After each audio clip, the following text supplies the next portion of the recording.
Good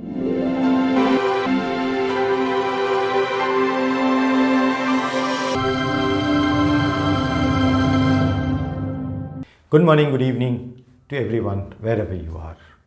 आज के इस वीडियो में मैं बात करने वाला हूं कि अगर आप सेल्स बैकग्राउंड से आते हैं और बिजनेस डेवलपमेंट बैकग्राउंड से आते हैं तो इस बैकग्राउंड से आप बिजनेस एनालिस्ट कैसे बन सकते हैं। ये कॉमन परसेप्शन है कि बिजनेस एनालिस्ट बनने के लिए आपका बैकग्राउंड टेक्निकल होना चाहिए और आईटी होना चाहिए। ऐसा इसलिए भी होता है बिकॉज बिजनेस एनालिस्ट का रोल आईटी इंडस्ट्री का रोल है, बट ये बिल्कुल सही नहीं है। आपको टेक्निकल बैकग्राउंड और द प्रोग्रामिंग बैकग्राउंड होने की कोई ज़रूरत नहीं है।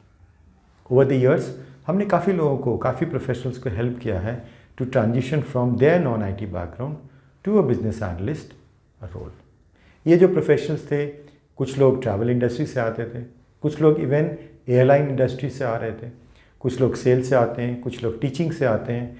Variety of backgrounds. इनफैक्ट मेरे हर बैच में कम से कम 70% लोग नॉन आईटी बैकग्राउंड से आते हैं। अगर आप ऐसा सोच रहे हैं तो बिल्कुल भी आप घबराएं नहीं। It is possible to move from your current background which could be non IT to a business analyst role. मैं आज के इस वीडियो में 8 स्टेप्स डिस्कस करने वाला हूं जो कि रिक्वायर्ड होती है आपको फॉलो करने के लिए to transition from your sales background to a business analyst role. Here are the steps. आप स्क्रीन पे देख सकते हैं कि ये 8 स्टेप्स है और मैं एक एक करके सारे स्टेप्स के बारे में आपको डिटेल्स में बताऊंगा। स्टार्ट करते हैं स्टेप नंबर 1। पहला स्टेप होता है ये समझना कि आप कौन से रोल में जा रहे हैं, उस रोल की एक्सपेक्टेशंस क्या है और उस रोल में आपको क्या करने की ज़रूरत पड़ेगी। ऐसा इसलिए इम्पॉर्टेंट है बिकॉज आपको ये चेक करने की ज़रूरत है कि आपका एप्टीट्यूड क्या है। क्या आप ये रोल करने में इंटरेस्टेड होंगे, क्या आपको ये रोल करने में मज़ा आएगा। Because at the end of the day अगर आपको कोई रोल करने में बहुत ज़्यादा परेशानी हो रही है बिकॉज वो आपकी लाइकिंग के हिसाब से नहीं है, तो क्या होगा, आप बहुत जल्दी फेड आउट कर जाएंगे। इसलिए बहुत इंपॉर्टेंट होता है कि आपको ये समझना चाहिए कि आप किस चीज़ में एंटर कर रहे हैं। ये हो गया स्टेप नंबर 1। स्टेप नंबर 2, अब आपको ये जानना है कि जिस रोल में आप जा रहे हैं उसके लिए आपको क्या स्किल्स चाहिए। तो एक बिजनेस एनालिस्ट के लिए आपको चाहिए सॉफ्ट स्किल्स जो कि कम्युनिकेशन, इंटरेक्शन और बिहेवियरल स्किल्स के बारे में होता है। आपके लिए कोर बीए स्किल्स भी उतना ही इंपॉर्टेंट है जिसमें आपको यूएमएल डायग्राम्स, एजाइल के बारे में, स्क्रम के बारे में, प्रोसेस मॉडलिंग के बारे में जानना होता है। तीसरा होता है फंक्शनल नॉलेज। आपको जिस बिज़नेस डोमेन में काम करना है और जिस बिज़नेस के साथ काम करना है उसके बारे में बेसिक नॉलेज चाहिए। और चौथी चीज़ होती है फंक्शनल टेस्टिंग जो आपको टेस्टिंग करने में हेल्प करेगा किसी भी सॉफ्टवेयर के रेडी होने के बाद। इसके बारे में मैंने एक डिटेल वीडियो बनाया है जो आप आई बटन पे क्लिक करके भी देख सकते हैं। एक बार आपको स्किल्स के बारे में पता चला तो नेक्स्ट स्टेप क्या है, अब आपको देखना है कि आपका जो करेंट बैकग्राउंड है सेल्स का उसमें और बिजनेस एनालिसिस के रोल में जो स्किल्स चाहिए उसमें क्या गैप है। तो अगर आप सेल्स में हैं तो आप डेफिनेटली कस्टमर के साथ इंटरेक्ट करते हैं, आप डेफिनेटली कस्टमर से समझते हैं कि उनको क्या चाहिए और अपनी टीम के साथ बैकग्राउंड में वर्क करके अपनी टीम के थ्रू उनको वो सोल्यूशन प्रोवाइड कर। तो इसके अलावा बाकी जो स्किल्स हैं जैसे बिजनेस नॉलेज हो सकता है, जो यूएमएल और कोर बीए स्किल्स हैं वो हो सकता है। ये चीज़ें आप में अभी फ़िलहाल नहीं होंगी तो आपको ये लर्न करना पड़ेगा जो कि 4th स्टेप है।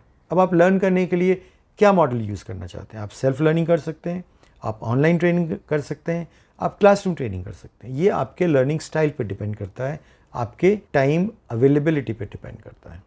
आप ये डिसाइड करें, बट मैं ये सजेस्ट करूँगा पहले आप रिसर्च करें उसके बाद डिसाइड करें। नेक्स्ट स्टेप है आपको एक सर्टिफिकेशन भी करने की ज़रूरत होती है। मैं सजेस्ट करूँगा कि आप IABA, ECBA सर्टिफिकेशन करें बिकॉज IABA काफ़ी रिकॉग्नाइज्ड बॉडी है बिजनेस एनालिसिस के लिए, तो उनका जो सर्टिफिकेशन है वो भी वेल रिकॉग्नाइज्ड है। सर्टिफिकेशन होने से आपको रिज्यूमे में, जो आपका रिज्यूमे है उसको शॉर्टलिस्ट होने में हेल्प मिलती है। नेक्स्ट स्टेप है रिज्यूमे अपडेट करना। अब रिज्यूमे अपडेट करना इसलिए ज़रूरी है बिकॉज जब आप किसी भी कंपनी के जॉब पोस्टिंग पे अप्लाई करेंगे तो कैसे उन्हें समझ आएगा कि आप इसके लिए एलिजिबल हैं। ये मैं आपको साथ में बता दूं कि आजकल first round of short listing generally automated bots करते हैं, तो ये और भी इम्पॉर्टेंट हो जाता है कि आप अपने रिज्यूमे में जो रेलिवेंट कीवर्ड्स हैं वो इस्तेमाल करें। सो रेलिवेंट कीवर्ड्स क्या होते हैं बिजनेस एनालिसिस रिज्यूमे के लिए? Customer collaboration, UML modelling, process modelling, process analysis, SRS, BRD documentation, problem solving, presentation skills, ये सारी चीज़ें कुछ एग्जाम्पल्स हैं जो आपके रिज्यूमे में होनी चाहिए। इसके अलावा मैं आपको ये भी बता दूं कि आपको अपना लिंक्डइन प्रोफाइल भी अपडेट करना चाहिए। नेक्स्ट स्टेप, आपको एक इंटर्नशिप करने की ज़रूरत है अगर आपके पास ये ऑप्शन नहीं है कि आप अपने ऑर्गेनाइजेशन में सेल्स से बिजनेस एनालिस्ट के रोल में ट्रांजिशन कर सकें, जो कि जिसके चांसेस बहुत कम हैं। दूसरा, अगर आप ये फील कर रहे हैं कि भाई मैं इंटरव्यू क्लियर नहीं कर पा रहा हूँ बिकॉज मेरे पास हैंड्स ऑन एक्सपीरियंस नहीं है, मेरे में कॉन्फिडेंस नहीं बिल्ड हो पा रहा है, तो भी आपको इंटर्नशिप करना चाहिए। तीसरा, अगर आप एक फ्रेशर हैं तो आपको डेफिनेटली इंटर्नशिप के लिए जाना चाहिए। नाउ इंटर्नशिप कितना लंबा होना चाहिए ये डिपेंड करता है कि आप किस स्टेज पे हैं। अगर आप फ्रेशर हैं तो 6 महीने का इंटर्नशिप भी बुरा नहीं है, आप 6 महीने का भी कर सकते हैं, 1 साल का भी कर सकते हैं। लेकिन अगर आप एक्सपीरियंस्ड हैं और सेल्स प्रोफेशनल हैं और आप मूव करना चाहते हैं बिजनेस एनालिस्ट रोल में, 2 to 3 months is good enough. Last step है, आपको इंटरव्यू के लिए भी प्रिपेयर करना चाहिए।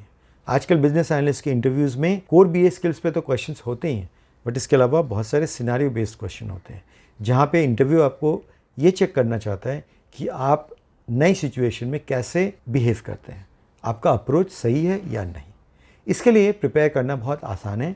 एक स्टार फ्रेमवर्क होता है और ऐसे और भी फ्रेमवर्क्स होते हैं जो आपको ये बताते हैं कि ऐसे क्वेश्चंस के आंसर कैसे देना चाहिए। बट क्वेश्चन जो सबसे इम्पॉर्टेंट चीज़ यहाँ पे ये है कि आपको थोड़ी प्रिपेयर करनी पड़ेगी कि अगर ऐसा क्वेश्चन आता है तो मैं इसके आंसर्स कैसे दूँ।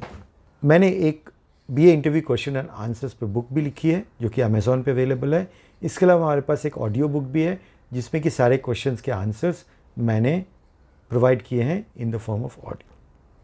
सो ये 8 स्टेप्स थे जो मैंने आपको बताए, जो आपको फॉलो करने हैं ट्रांजिशनिंग के लिए। I hope you have understood it. In case अगर आपको कोई डाउट है या कोई क्वेश्चन है तो आप मुझे इस ईमेल आईडी पे कांटेक्ट कर सकते हैं। मुझे खुशी होगी अगर मैं आपके कोई काम आ सकूं। Thank you for watching this video. अगर आपको ये वीडियो पसंद आया तो प्लीज़ मेरे चैनल को सब्सक्राइब कीजिए और नोटिफिकेशन आइकन पे क्लिक कीजिए। मैं आपसे अगले वीडियो में दोबारा मिलता हूँ। Thank you.